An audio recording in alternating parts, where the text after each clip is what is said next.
Starbucks está voltando ao básico. A estratégia do CEO, Brian Niccol, tem apostado em medidas simples que já renderam 4 trimestres consecutivos de crescimento e levou a empresa a elevar pela segunda vez no ano a projeção para os seus resultados. Convido o Fernando Miranda, nosso colunista do CNN Money, para tomar um café comigo, entender exatamente o que seria essa estratégia. Fernando, a gente tem menos frappé e mais expresso na estratégia do Starbucks, é isso? Seja muito bem-vindo, bom dia. Quem diria que o Starbucks queimar exatamente o que fez ele virar Starbucks seria uma péssima estratégia, né? Então, o Starbucks está voltando para o básico, que é a experiência do cliente Starbucks. O Starbucks, no começo, quando o Howard Schultz fundou, tinha aquela estratégia de querer ser o terceiro lugar da pessoa. Então, a pessoa ia para o trabalho, ia para casa e passava no Starbucks no meio do caminho, pegava o seu cafezinho, o barista escrevia o nome dele. Se ele fosse cliente fiel, ele podia ficar tomando ali o refil enquanto ele estava na loja. E ao longo do tempo, o Starbucks foi virando uma corporation ali, não tinha dono direito, e eles foram cortando as coisas que faziam o Starbucks ser Starbucks. Então, eles cortaram a caneca de cerâmica, eles cortaram a canetinha, eles tiraram os pedidos customizados, tiraram o refil e colocaram quase tudo no delivery. Então, o Starbucks virou uma experiência, principalmente nos Estados Unidos, em que você pedia no app, passava lá só para pegar e ir embora. Tiraram até as cadeiras de algumas lojas. Entra o novo CEO, né, que já foi CEO do Chipotle e de vários outros restaurantes, talvez o CEO de restaurante mais baladado do mundo, e ele fala assim, galera, não sei se vocês perceberam, mas o Starbucks deixou de ser Starbucks. Então a gente vai voltar para o básico. A gente vai voltar a servir um bom café, a gente vai voltar a escrever o nome do cliente, a gente vai voltar com um copo de cerâmica, a gente vai voltar com o básico. E aí, como você falou, o Starbucks já está crescendo aí há 4 trimestres, está triplicando o fluxo de caixa livre trimestre contra trimestre e, principalmente, a métrica mais importante, ele está vendendo mais por loja, ou seja, não é que ele está expandindo novas lojas, os clientes estão voltando a consumir Starbucks. E a maior prova disso é que a marca do Starbucks estava sendo percebida como uma marca inferior, inclusive ao Dunkin' Donuts lá nos Estados Unidos. No score de marca lá, o Starbucks estava com -7. Então você imagina, a marca vai de -100 a mais 100. Ele estava em -7. Só com essas mudanças que o Niccol já fez, o Starbucks já voltou a 30 e é novamente considerada a marca de café número 1 pelos americanos. E olha como foi óbvio, hein? Imagina se fosse difícil essa parada. Muito relevante esse dado que você traz para a gente, porque a gente tem uma alta do número de visitas, de cerca de 4,2%, mais uma redução do ticket médio. Eu queria entender exatamente essa mudança no perfil e, evidentemente, esse retorno ao que seria, de fato, o core business, né? Que seria aquele cafezinho que se pega, uma cena completamente cinematográfica, né? Copinho de café icônica na mão, com a sua tampinha, o nome escrito à mão pelo barista. Eu queria entender exatamente como é que a gente correlaciona esse hábito, mesmo com esse valor agregado, esse ticket médio mais baixo, de um café expresso normal, de um café, como os americanos chamam de americano. Enfim, queria entender exatamente essa mudança. Exato. O que eles estão fazendo, na verdade, é reduzir o número de SKUs, ou seja, o número de produtos. Então, você vai ter um menu mais enxuto, você vai ter uma meta de 4 minutos por drink, você não tem que ficar esperando muito tempo. Então, eles estão reduzindo muito o número de coisas que eles estão medindo. Menos produtos, menos métricas para o barista, atendimento mais rápido, mensagenzinha personalizada, e é isso. Então, eles vão começar a tirar aquele tanto de menu, tanto de coisa que tinha no menu do Starbucks, vão reduzir o número de lanches que tem, que não tem nada a ver com o Starbucks, e o Starbucks volta a ser aquilo que ele era no começo. Então, na verdade, para mim, é o Starbucks entendendo o que ele comunica na marca dele, entendendo quem que ele é, qual que é o lugar que ele ocupa na cabeça do cliente e voltando à origem. Então, menos produtos, café de excelência, mensagenzinha personalizada, ambiente agradável, refil. É tão simples quanto isso. É a simplificação da operação. E quanto mais simples o Starbucks fica, quanto mais consistente a experiência dele, quanto mais a pessoa chega lá no Starbucks e sabe exatamente o que ela espera, melhor vai o Starbucks. Fernando, é muito curioso a gente observar que a empresa vendeu, né, cerca de 60% da operação deles na China. A gente acompanhou também uma série de movimentações exatamente nessa estratégia de asset light, né, que foi adotada pela empresa, transferindo exatamente esse comando, licenciando as marcas, não sendo dona das lojas.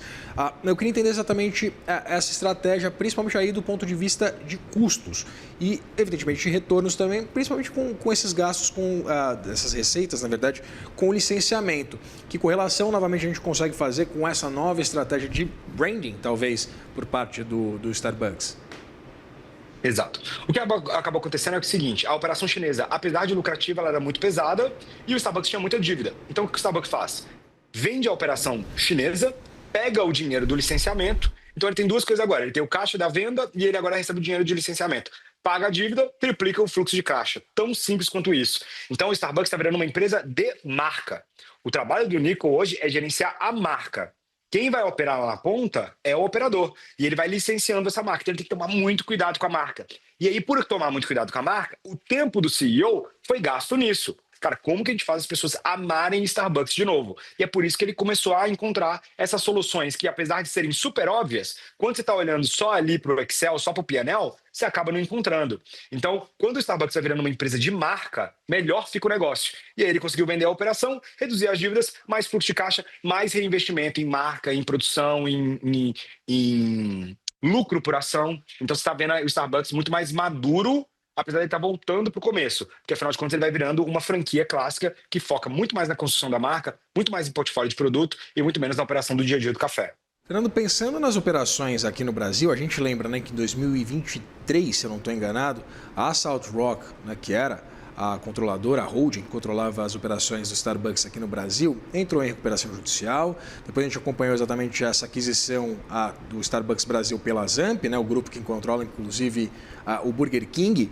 E eu queria entender se esse movimento de focar nesse core business do café, ele também encontra coro nessa operação brasileira, ou se exatamente por a gente ter talvez uma concorrência maior em qualquer lugar, aqui em qualquer esquina, qualquer boteco de esquina, você encontra um cafezinho coado, aquele cafezinho preto que eu não abro mão pela manhã. Eu queria entender se aqui no Brasil essa operação ainda visa esses produtos talvez de valor agregado maior. Em 2026, o que acabou acontecendo então, quando a Zamp compra, né, eles tentam simplificar a operação, a mesma coisa. Reduzem lojas que não davam lucro. O Starbucks tinha quase 1 bilhão de dívida, se eu não me engano, era um pouco mais de 1 bilhão de dívida. Não, era quase 2 bilhões em dívida.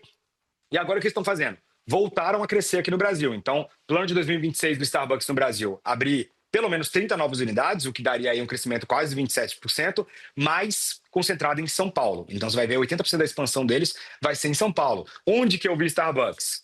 JK Square, aqui no Itaim, você viu ali na Berrine, na Eliseu, grandes centros que têm interesse para essa parada aqui, entendeu? Que tem interesse para o Starbucks aqui. Agora, na minha visão, eu não sei se vai ter... Já simplificaram bastante o menu aqui no Brasil também, você vai ver vários produtos sumindo. Agora, existe o problema também, que é da operação brasileira. A operação brasileira tem toda uma estrutura financeira muito diferente da estrutura financeira americana. Aqui, eles são a pessoa servindo café na ponta. Então, quem está ganhando dinheiro agora, pelo menos, pelo que a gente tem visto, é quem está lá na matriz fazendo gestão de marca. Aqui não, aqui eles vão ter que fazer o café fechar por conta. Muito cedo para dizer ainda. Mas se eles estão abrindo novas lojas, isso é um bom sinalizador de que as coisas estão bem melhores do que foram no passado. Entender exatamente essa dinâmica aqui no Brasil, Fernando, porque, como eu disse, né, anteriormente, a gente até compreende uma aceitação muito significativa dessa rede, principalmente em lugares que talvez a oferta de café ela não seja tão expressiva. Me lembro, inclusive, de acompanhar em viagens, por exemplo, a oferta de café colombiano ou café brasileiro, né? Isso em grandes banners, com cafeterias oferecendo exatamente os nossos grãos vindos do Brasil ou da Colômbia. E eu queria entender exatamente essa dinâmica de mercado aqui no Brasil com esse nível de concorrência tão significativo e, evidentemente, com o café sendo tão presente nas nossas casas, né? O brasileiro, em geral, ele tem o costume de tomar o café em casa, no trabalho, mas não de comprar um café num copo descartável e sair andando pelas ruas. Queria entender exatamente essa mudança, principalmente do público-alvo do Starbucks no mercado norte-americano, por exemplo, em relação ao mercado brasileiro. A principal diferença aqui no Brasil é que no Brasil ele não é símbolo de status, nos Estados Unidos ele não é símbolo de status, no Brasil ele por muito tempo se posicionou assim. Então, por que ele está em sempre grandes centros, cosmopolitas, que normalmente vai ter uma juventude ali executiva, que é quem consome essa parada? Por que ele está tão forte no Itaim, na Berrine e tal? Porque, na verdade, você está falando de fazer o café em casa, mas a maior parte dos jovens com menos de 30 anos que saem para trabalhar de manhã, eles não fazem café em casa, não. Eles passam, pegam o Starbucks e vão embora. Ou trabalham de lá com o poder do home office. Então, o cara tem que fazer um home office e ele acaba usando o Starbucks como esse terceiro lugar mesmo. Agora, o Starbucks ensaiou algumas coisas para tentar entrar no gosto brasileiro. Lançou o cafezinho brasileiro, lançou o pingado no Brasil, saber assim se deu certo ou não, eu ainda não tenho um número, mas o fato é, o Starbucks, o posicionamento dele é muito diferente do Starbucks. Lá tem um Starbucks em cada esquina, aqui o Starbucks ele tem muito objetivo dos grandes centros comerciais, onde você vai ter ali o jovem que quer pegar um café à tarde, ou o jovem executivo que está indo para o trabalho e que vai pegar essa parada. Então não vai ser tão comum você ver o Starbucks aqui como um lugar de o café do dia a dia. Na verdade, vai ver como café do dia a dia, mas não um substituto do café de casa. Normalmente não é o público-alvo. Aqui o público-alvo realmente é o executivo médio ali de mercado financeiro ou um executivo ali da Paulista que está querendo compra todo dia Starbucks. É porque, né, Fernando, quem a gente gosta de café, a gente toma bastante café o dia inteiro. Inclusive, convido o Fernando Miranda, nosso colunista, a tomar um cafezinho comigo aqui nos estúdios. Um dia eu vou fazer aí presencial, eu vou te levar um Starbucks pra gente ver se melhorou mesmo. Pelo amor de Deus, Fernando, tá devendo esse cafezinho aqui presencialmente. Já. Fernando Miranda, nosso colunista do CNN Money, muito obrigado, meu querido. Obrigado, tchau, tchau. Forte abraço.